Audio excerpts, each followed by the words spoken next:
നമസ്കാരം എല്ലാ കൂട്ടുകാർക്കും ലിസ്മയുടെ പുതിയൊരു വീഡിയോയിലേക്ക് സ്വാഗതം. ഇന്ന് നമ്മൾ ഡിസ്കസ് ചെയ്യാൻ പോകുന്നത് ഫിലോസഫി പേപ്പറിലെ അടുത്ത ചാപ്റ്ററാണ്, second sem BEd Calicut university. അപ്പം അതിനകത്ത് അടുത്തെന്ന് വെച്ച് കഴിഞ്ഞാൽ is teaching an art or a science എന്ന് പറയുന്ന ടോപ്പിക്കാണ് അടുത്തായിട്ട് പഠിക്കാനുള്ളത്. അപ്പോൾ അതിനകത്ത് നമുക്കറിയാം, ടീച്ചിങ് എന്ന് പറയുന്നത് ഒരു കലയാണോ അതോ ഒരു ശാസ്ത്രമാണോ, ഇങ്ങനെ ഒരു ചോദ്യം വരാറുണ്ട്.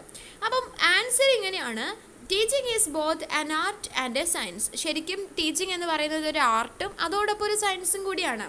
And effective teaching can be seen as the art of applying educational research. അപ്പോൾ നിങ്ങൾ എഴുതേണ്ടത് ഇങ്ങനെയാണ്, നമ്മളെ തിയറി പാർട്ട്, പിന്നെ നമ്മുടെ പ്ലാനിങ്, പ്രിപ്പറേഷൻ, അതുപോലെ കാര്യങ്ങളൊക്കെ നമ്മൾ മനസ്സിലാക്കി ചെയ്യുന്നത്, ഇതെല്ലാം എന്താണ് ശരിക്കും അതിൻ്റെ സയൻറ്റിഫിക് ആയിട്ടുള്ളൊരു കാര്യമായിട്ട് വരും. നമ്മൾ ഓരോരോ മെത്തേഡ്സ് കണ്ടുപിടിക്കുന്നത്, അതിനെ പറ്റിയിട്ട് റിസർച്ച് നടത്തുന്നത്, അതിനെ പറ്റിയിട്ട് പഠിക്കുന്നത് ഒക്കെ എന്താണ്, സയൻസാണ്. പക്ഷേ നമ്മൾ ക്ലാസ്സിൽ ചെല്ലുമ്പോൾ ആ ഒരു സിറ്റുവേഷൻ അനുസരിച്ച് നമ്മൾ അതിനെ കൃത്യമായിട്ട് പെർഫോം ചെയ്യുന്നതിനെ ആർട്ടായിട്ട് നമുക്ക് കണക്കാക്കാം. അപ്പോൾ teaching is also A science and also an art അല്ലേ.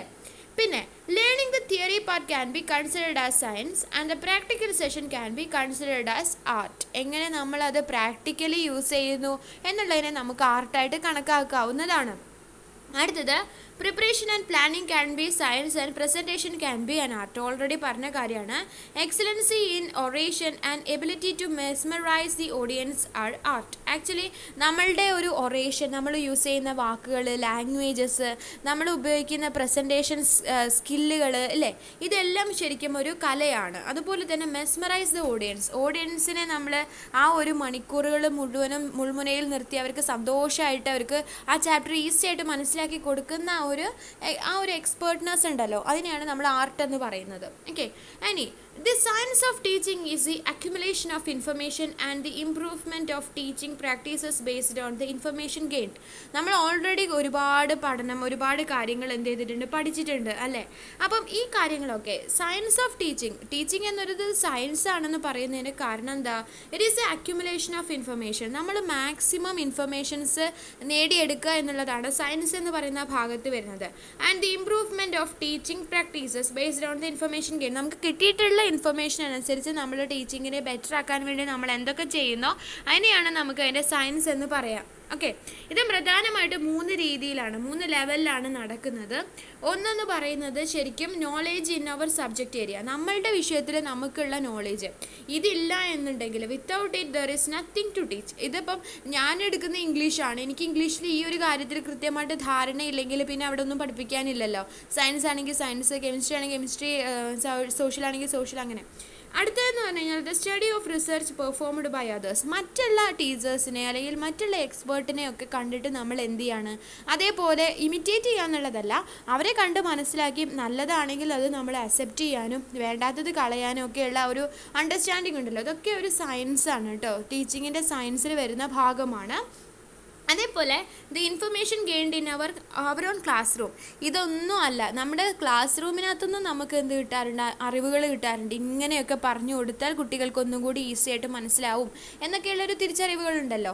അത്തരം അറിവുകളിലൂടെയും നമ്മൾ ഈ ഒരു ഇൻഫർമേഷൻ നമ്മുടെ മനസ്സിലേക്ക് നമ്മളിങ്ങനെ കൊണ്ടുവരും. ഓക്കെ, ഇനി അടുത്തത് ആർട്ടാണ്. ടീച്ചിങ് എന്ന് പറയുന്നത് കലയാണ് എന്ന് പറയുന്നതിനുള്ള പ്രധാനപ്പെട്ട കാര്യങ്ങളാണ് പറയുന്നത് കേട്ടോ.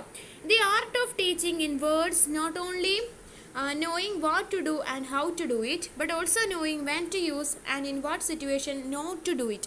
കല എന്ന് പറഞ്ഞു കഴിഞ്ഞാൽ നമ്മൾ എന്തൊക്കെ ചെയ്യണം, എങ്ങനെയൊക്കെ ചെയ്യണം, ഈ കാര്യങ്ങൾ മാത്രമല്ല, എപ്പോഴൊക്കെയാണ് ചെയ്യേണ്ടത് എന്ന് മാത്രമല്ല, എപ്പോഴൊക്കെ ഇതൊന്നും ചെയ്യണ്ട എന്ന് കൂടി നമുക്ക് മനസ്സിലാവണം അല്ലേ. ഒരു ക്ലാസ് റൂമിൽ എങ്ങനെയൊക്കെ ഉപയോഗിച്ചാലാണ് നമ്മളത് കൃത്യമായിട്ട് കുട്ടികളിലേക്ക് എത്തുക എന്ന് മാത്രമല്ല, എപ്പോൾ അത് പറയണം, എപ്പോഴത് ഇംപ്ലിമെൻ്റ് ചെയ്യണം തുടങ്ങിയിട്ടുള്ള കാര്യങ്ങൾ, എപ്പോൾ അത് ഉപയോഗിക്കരുത് എന്നുള്ള കാര്യങ്ങളൊക്കെ ആർട്ടിൽ വരും. ഇതൊക്കെ ഒരു ടീച്ചറുടെ കലയാണ്. നമ്മൾ ആ ടീച്ചർ നല്ലതാണെന്ന് പറയുന്നതിൻ്റെ പ്രധാന കാരണം ആ ടീച്ചർ ഒരു ഏറ്റവും നല്ലൊരു ആർട്ടിസ്റ്റ് ആയതുകൊണ്ടാണ്. Okay, teaching as an art എന്ന് പറയുന്നതിനെ കുറേ സാധൂകരിക്കുന്ന കുറച്ച് പോയിന്റുകളാണ് കേട്ടോ. ഇത് ചിലപ്പോൾ പാരഗ്രാഫ് ക്വസ്റ്റ്യൻ ആയിട്ട് ചോദിക്കും. ഇനിയിപ്പോൾ എസ്സേ ആയിട്ട് ചോദിച്ചാലും ഇഷ്ടംപോലെ പോയിന്റ്സ് മറ്റുള്ള വിഷയങ്ങളൊക്കെ ആയിട്ട് കണക്ട് ചെയ്തുകൊണ്ട് നിങ്ങൾ എഴുതുക. ഓക്കെ, അതായത് സ്കിൽസ് ഓഫ് എ ടീച്ചർ, ഒരു ടീച്ചറുടെ കലാപരമായിട്ടുള്ള കഴിവ്. കലാപരം എന്ന് പറഞ്ഞാൽ ഉദ്ദേശിച്ചത് ഡാൻസ്, പാട്ട് അറിയുന്ന അതും ഓൾറെഡി ഉണ്ട്, പക്ഷേ അതൊന്നല്ല, നമ്മുടെ പെർഫോമൻസിനെയാണ് ഇവിടെ ഉദ്ദേശിക്കുന്നത്, ആ ഒരു കലയാണ് കേട്ടോ ഉദ്ദേശിക്കുന്നത്. അപ്പോൾ ടീച്ചറുടെ സ്കിൽസ് നമ്മുടെ കമ്മ്യൂണിക്കേഷൻ സ്കിൽസ് ആയിരിക്കും, നമ്മുടെ ബോഡി ലാംഗ്വേജസ് ആയിരിക്കും, നമ്മൾ ഉപയോഗിക്കുന്ന പ്രോപ്പർട്ടീസ് ആയിരിക്കും, അതിനെക്കുറിച്ചിട്ടുള്ള അതൊക്കെ ഉണ്ടാക്കുന്ന ഒക്കെ കലയല്ലേ. ഇത്തരം സ്കില്ലുകളെല്ലാം കൂടി ഒന്നിച്ച് മിക്സ് ചെയ്തുകൊണ്ട് നമ്മൾ ക്ലാസ് റൂമിൽ എങ്ങനെ പെർഫോം ചെയ്യുന്നു എന്നുള്ളത് വളരെ പ്രധാനപ്പെട്ടുള്ള കാര്യമാണ്. Then application of the information learned. നമ്മൾ കുറേ കാര്യങ്ങൾ നമുക്കറിയാം, നമ്മൾ ഭയങ്കര എക്സ്പേർട്ടാണ്, നമ്മൾ ഭയങ്കര ബുദ്ധിയാണ്, ജീനിയസ് ആണ്, പക്ഷെ ഒരു വക നമുക്ക് ക്ലാസ്സിൽ ചെന്ന് കഴിഞ്ഞാൽ പറഞ്ഞു കൊടുക്കാൻ അറിയില്ലെങ്കിൽ അങ്ങനത്തെ ഇഷ്ടംപോലെ ടീച്ചേഴ്സിനെ നമ്മൾ കണ്ടതാണ് അല്ലേ. അപ്പോൾ അത്തരത്തിൽ വരുമ്പോൾ ആപ്ലിക്കേഷൻ ചെയ്യാനുള്ളൊരു കഴിവ് ആ ടീച്ചർക്കില്ല, അതുകൊണ്ട് ആ ടീച്ചർ ഒരു നല്ല ആർട്ടിസ്റ്റ് അല്ല, ആ രീതിയിൽ നമുക്ക് പറയാം.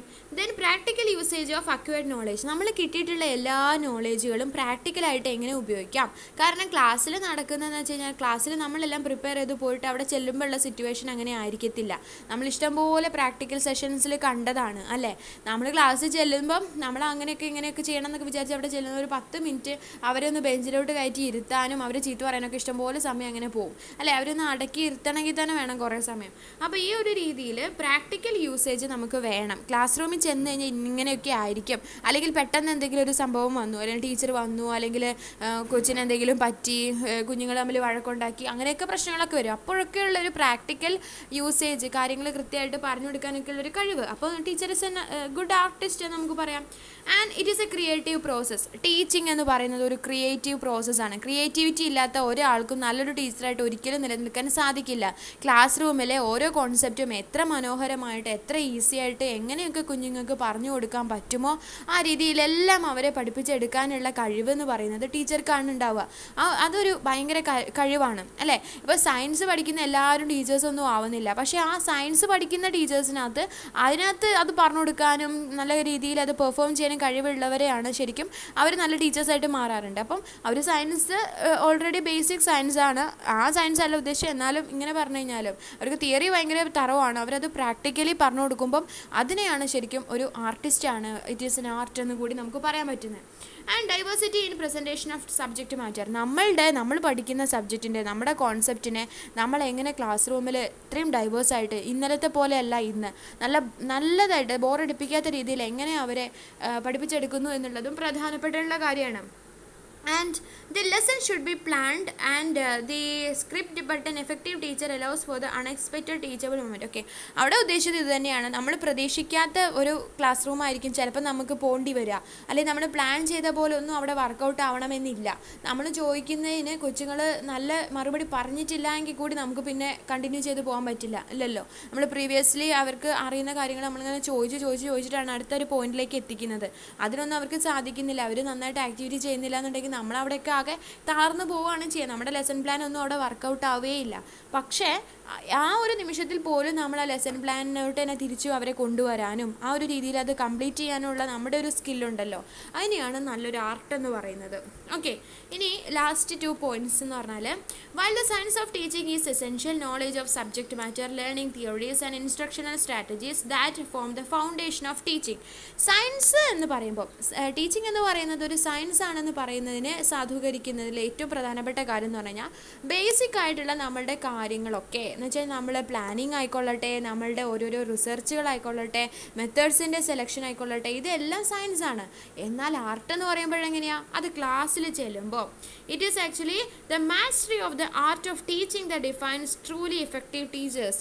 അപ്പോൾ നമ്മുടെ പ്ലാനിങ്ങും നല്ലതായിരിക്കണം, അത് കൊണ്ടുപോയിട്ടുള്ള പെർഫോമൻസും നല്ലതായിരിക്കണം. അപ്പോൾ മാസ്റ്ററി ഓഫ് ആർട്സ് എന്ന് പറഞ്ഞു കഴിഞ്ഞാൽ ആ ഒരു സ്കില്ലിൻ്റെ മാസ്റ്ററിയാണ്. ഓക്കെ, ഇനി ലാസ്റ്റ് പോയിന്റ് കേട്ടോ.